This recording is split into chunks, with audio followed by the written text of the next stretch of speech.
Hi guys. Next chapter is Miss Honey's story. Here we go. We mustn't hurry this, Miss Honey said, so let's have another cup of tea. And do eat that other slice of bread. You must be hungry. Matilda took the second slice and started eating it slowly. The margarine wasn't all that bad. She doubted whether she could have told the difference if she hadn't known. Miss Honey, she said suddenly, do they pay you very, very badly at our school? Miss Honey looked up sharply. Not too badly, she said. I get about the same as the others. But it must be still very little if you are so dreadfully poor, Matilda said. Do all the teachers live like this, with no furniture and no kitchen stove and no bathroom? No, they don't, Miss Honey said rather stiffly. I just happen to be the exception. I expect you just happen to like living in a very simple way, Matilda said, probing a little further. It must make the house cleaning an awful lot easier, and you don't have furniture to polish or any of those silly little ornaments lying around that have to be dusted every day. And I suppose if you don't have a fridge, you don't have to go out and buy all sorts of junky things like eggs and mayonnaise and ice cream to fill it up with. It must save a terrific lot of shopping. At this point, Matilda noticed that Miss Honey's face had gone all tight and peculiar looking. Her whole body had become rigid. Her shoulders were hunched up high, and her lips were pressed together tight. And she sat there gripping her mug of tea in both hands and staring down into it as though searching for a way to answer these not quite so innocent questions. There followed a rather long and embarrassing silence. In the space of 30 seconds, the atmosphere in the tiny room had changed completely, and now it was vibrating with awkwardness and secrets. Matilda said, I'm very sorry I asked you those questions, Miss Honey. It is not any of my business.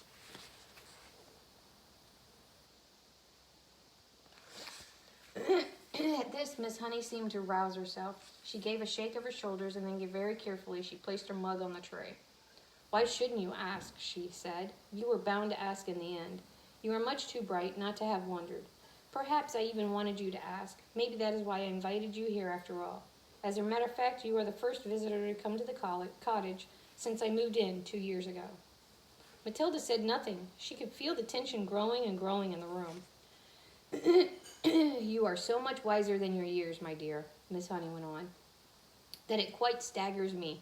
Although you look like a child, you are not really a child at all, because your mind and your powers of reasoning seem to be fully grown up. So I suppose we might call you a grown-up child, if you see what I mean. Matilda still did not say anything. She was waiting for what was coming next.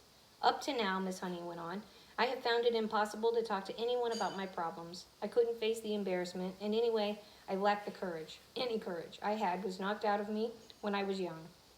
But now, all of a sudden, I have a sort of desperate wish to tell everything to somebody. I know you were only a tiny little girl, but there is some kind of magic in you somewhere. I've seen it with my own eyes. Matilda became very alert.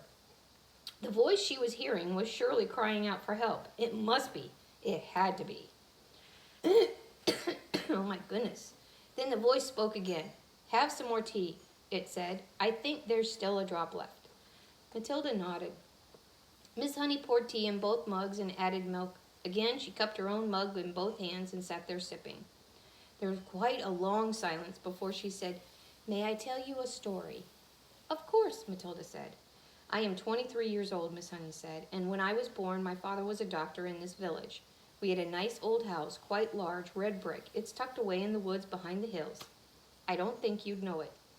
Matilda kept silent. I was born there, Miss Honey said, and then came the first tragedy. My mother died when I was 2. My father, a busy doctor, had to have someone to run the house and to look after me. So he invited my mother's unmarried sister, my aunt, to come and live with us. She agreed, and she came. Matilda was listening intently. How old was the aunt when she moved in? Not very old, Miss Honey said. I should say about 30. But I hated her right from the start. I missed my mother terribly. And the aunt was not a kind person. My father didn't know that because he was hardly ever around. But when he did put in an appearance, the aunt behaved differently. Miss Honey paused and sipped her tea. I can't think why I'm telling you all this, she said, embarrassed. Go on, please, Matilda said. Well, Miss Honey said, then came the second tragedy. When I was 5, my father died very suddenly. One day he was there, the next he was gone. So I was left to live alone with my aunt. She became my legal guardian. She had all the powers of a parent over me, and in some way or another she became the actual owner of the house. How did your father die? Matilda asked. It is interesting you should ask that, Miss Honey said. I myself was much too young to question it at the time, but I found out later that there was a good deal of mystery surrounding his death. Didn't they know he died? Matilda asked. Well, not exactly, Miss Honey said, hesitating. You see, no one could believe that he would ever have done it. He was such a very sane and sensible man. Done what? Matilda asked. Killed himself. Matilda was stunned. Did he? He gasped. That's what it looked like.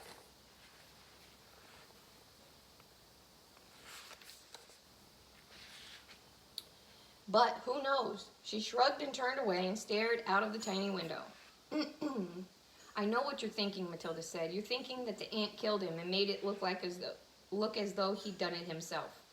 I am not thinking anything, Miss Honey said. One must never think things like that without proof. The little room became quiet. Matilda noticed that the hands clasping the mug were trembling slightly. What happened after that? She asked. What happened when you were left all alone with the ant? Wasn't she nice to you? Nice? Miss Honey said. She was a demon. As soon as my father was out of the way, she became a holy terror. My life was a nightmare. What did she do to you? Matilda asked. I don't want to talk about it, Miss Honey said. It's too horrible. But in the end, I became so frightened of her, I used to start shaking when she came into the room. You must understand, I was never a strong character like you. I was always shy and retiring. Didn't you have any other relations, Matilda asked? Any uncles or aunts or grannies who would come to see you? None that I knew about, Miss Honey said. They were all either dead or gone to Australia, and that's the way it is now, I'm afraid. So you grew up in that house alone with your aunt, Matilda said, but you must have gone to school. Of course, Miss Honey said. I went to the same school you're going to now. But I lived at home. Miss Honey paused and stared down into her empty tea mug. I think what I'm trying to explain to you, she said, is that over the years I became so completely cowed and dominated by this monster of an aunt that when she gave me an order, no matter what it was, I obeyed it instantly. That can happen, you know. And by the time I was 10, I had become her slave. I did all the housework, made her bed, I washed and ironed for her, I did all the cooking, I learned how to do everything. But surely you could have complained to somebody, Matilda said. To whom? Miss Honey said. And anyway, I was far too terrified to complain. I told you I was her slave. Did she beat you? Nah, let's not get into details, Miss Honey said. How simply awful, Matilda said. Did you cry nearly all the time? Only when I was alone, Miss Honey said. I wasn't allowed to cry in front of her, but I lived in fear. What happened when you left school? Matilda asked. I was a bright pupil, Miss Honey said. I could easily have gotten into university, but there was no question of that. Why not, Miss Honey? Because I was needed at home to do the work. Then how did you become a teacher? Matilda asked.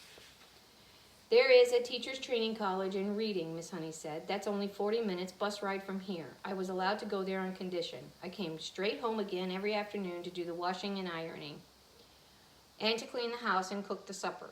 How old were you then? Matilda asked. When I went into teacher's training, I was 18.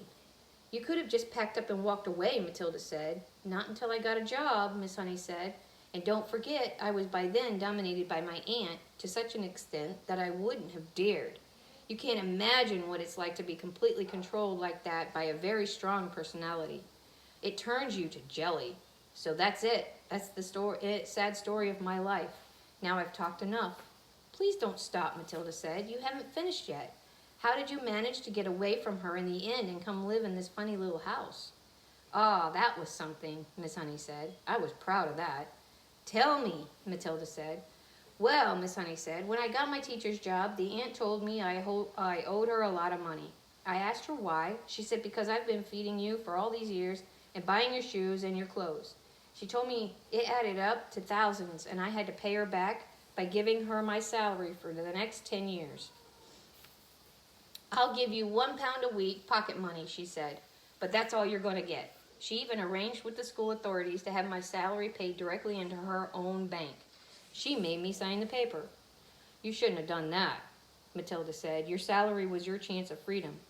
I know, Miss Honey said, but by then I had been her slave nearly all my life, and I hadn't the courage or the guts to say no. I was still petrified of her. She could still hurt me badly. So how did you manage to escape? Matilda asked. Ah, Miss Honey said, smiling for the first time. That was 2 years ago. It was my greatest triumph. Please tell me, Matilda said. I used to get up very early and go for walks while my aunt was still asleep. There they are talking.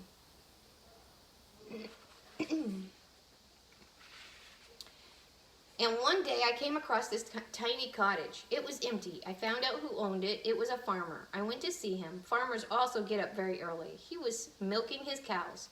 I asked him if I could rent his cottage. You can't live there, he cried. It's got no conveniences, no running water, no nothing. I want to live there, I said. I'm a romantic. I've fallen in love with it. Please rent it to me. You're mad, he said, but if you insist, you're welcome to it. The rent will be 10 pence a week. Here's 1 month's rent in advance, I said, giving him 40 pence. And thank you so much. How super, Matilda cried. So suddenly you had a house all of your own. But how did you pluck up the courage to tell the aunt? That was tough, Miss Honey said, but I steeled myself to do it. One night, after I had cooked her supper, I went upstairs and packed a few things I possessed in a cardboard box and came downstairs and announced I was leaving. I've rented a house, I said. My aunt exploded. Rented a house, she shouted. How can you rent a house when you have only £1 a week in the world? I've done it, I said. And how are you going to buy food for yourself?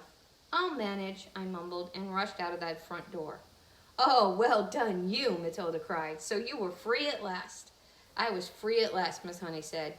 I can't tell you how wonderful it was. But have you really managed to live here on £1 a week for 2 years? I most certainly have, Miss Honey said. I pay 10 pence rent, and the rest just about buys me paraffin for my stove and for my lamp, and a little milk and tea and bread and margarine. That's all I need, really. As I told you, I have a jolly good tuck-in at the school lunch. Matilda stared at her. What a marvelously brave thing Miss Honey had done. Suddenly she was a heroine in Matilda's eyes. Isn't it awfully cold in the winter? She asked.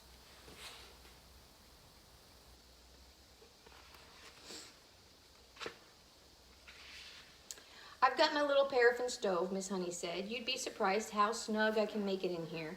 Do you have a bed, Miss Honey? Well, not exactly, Miss Honey said, smiling again, but they say it's very healthy to sleep on a hard surface. All at once, Matilda was able to see the whole situation with absolute clarity. Miss Honey needed help. There was no way she could go on existing like this indefinitely. You would be a lot better off, Miss Honey, if you gave up your job and drew unemployment money. I would never do that, Miss Honey said. I love teaching. This awful aunt, Matilda says. I suppose she is still living in your lovely old house. Very much so, Miss Honey said. She's still only about 50. She'll be around for a long time yet. And do you think your father really meant her to own the house forever? I'm quite sure he didn't, Miss Honey said. Parents will often give a guardian the right to occupy the house for a certain length of time, but it is nearly always left in trust for the child. It then becomes the child's property when he or she grows up. Then surely it is your house, Matilda said. My father's will was never found, Miss Honey said. It looks as though somebody destroyed it. No prizes for guessing who, Matilda said. No prizes, Miss Honey said. But if there is no will, Miss Honey, then surely the house goes automatically to you. You are the next of kin. I know I am, Miss Honey said, but my aunt produced a piece of paper supposedly written by my father saying that he leaves the house to his sister-in-law in return for her kindness in looking after me. I am certain it is a forgery, but no one can prove it. Couldn't you try, Matilda said? Couldn't you hire a good lawyer and make a fight for it? I don't have the money to do that, Miss Honey said, and you must remember that this aunt of mine is a much respected figure in the community. She has a lot of influence. Who is she? Matilda asked. Miss Honey hesitated a moment. Then she said softly, Miss Trunchbull. So that is Miss Honey's secret. The Trunchbull took her family home, possibly killed her father, and has been terrorizing her entire life. Draw me a picture and write me a caption if you can. And don't forget, wash your hands. See you in a bit.